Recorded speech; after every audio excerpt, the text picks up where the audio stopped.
Actually, the walk was directed by a very good friend of mine who's not here anymore, Campbell, the director. And Ken had a bit of advice for public speaking. He always said, if you're speaking in front of people you're yet to gain acceptance from, always look as if you might be funny in a minute. He had lots of false teeth that he would have by sides. I won't. You can start the clock. That was. Okay. I didn't count. No.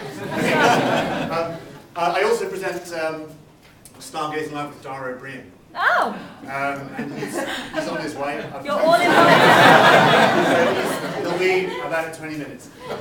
So I'm Dallas Campbell. I'm a broadcaster. I'm a television presenter, and I make documentaries really that explore big ideas in science and in engineering and in technology, and sometimes history if Mary Beard or Dan Snell are unavailable. I sometimes go and do that. And I'm very, very lucky in my job that not only do I get to see the world, I now travel all over the world, but I also get to sort of lift the curtain of some of these extraordinary stories that make the world tick. And I get to share those stories. And that's a great privilege. But seeing the world is something that we all take for granted, really, here. But the reality for some 26,000 partially sighted and blind children around the UK is that they miss out on the opportunity to do just that, to see the world. I mean, just imagine for a moment being bullied or excluded at school. You can transport yourself back to school because you don't know perhaps what Harry Potter looks like or what a Dalek looks like, and you're not in the cool Harry Potter group at school. Or maybe it's because you don't know, or you haven't thought that elephants have big ears. Imagine hearing your teacher or your school friends getting excited because at 5:30 you're going to go outside when it's dark and you're going to look up and you're going to see the International Space Station fly overhead. It's going to be very exciting, and you're going to wave at Tim Peake, who's up there. And you're going to be left out of that conversation, not deliberately perhaps, but because you're never ever going to be able to see it. And everyone knows that.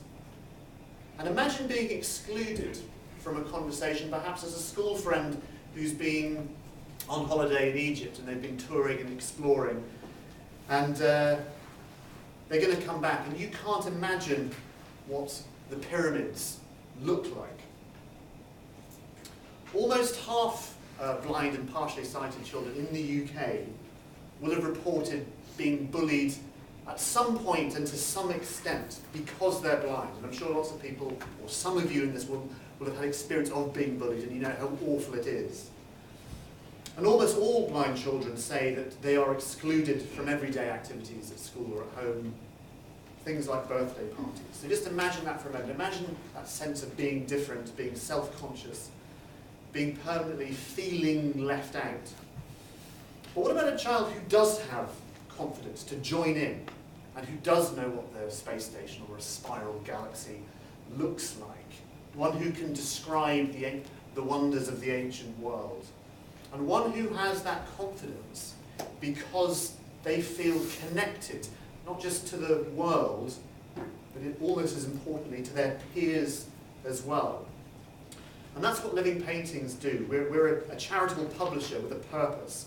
We produce tactile books known as Touch to See books that also have audio guides, audio narration, which I help to do, and often Braille as well. So it creates a whole sensory experience.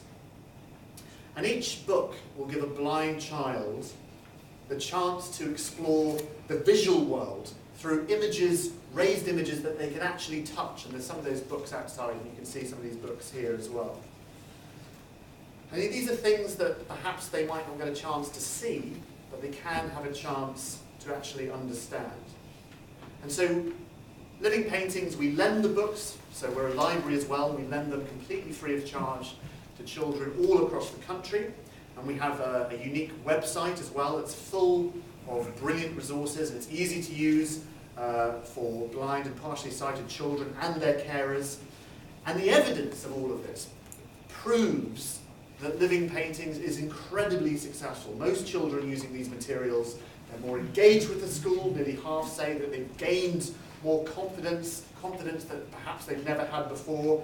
And it's that confidence to take part in class activities and discussions, I think particularly that's really, really important. As one of the library members said, the impact can be life-saving.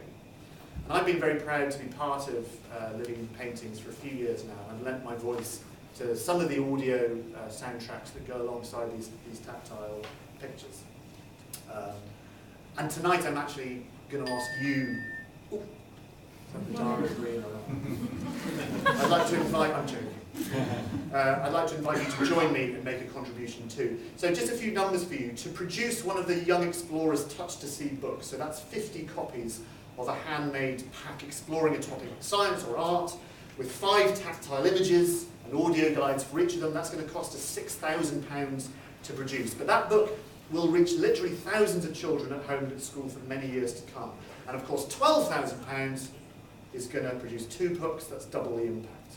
A donation of £1,500 would be enough to make the master image, so hand-carved wooden templates for all the images in the pack. £300, that's going to help produce the audio guide that goes alongside each image, guiding the teacher's hands and bringing the picture to life. £150 mean we can press 150 of the thermoforms, which are the tactile images. That's the actual plastic tactile images that you can have a look at outside. Does that mean we have... Can I just do one last bit? Okay. I just want you to imagine today life as a blind or partially sighted child, and I hope that today you can help us do more, to help us reach more and inspire more blind children.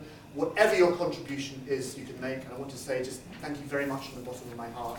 I look forward to questions. I think someone's going to come up for questions, and that's it.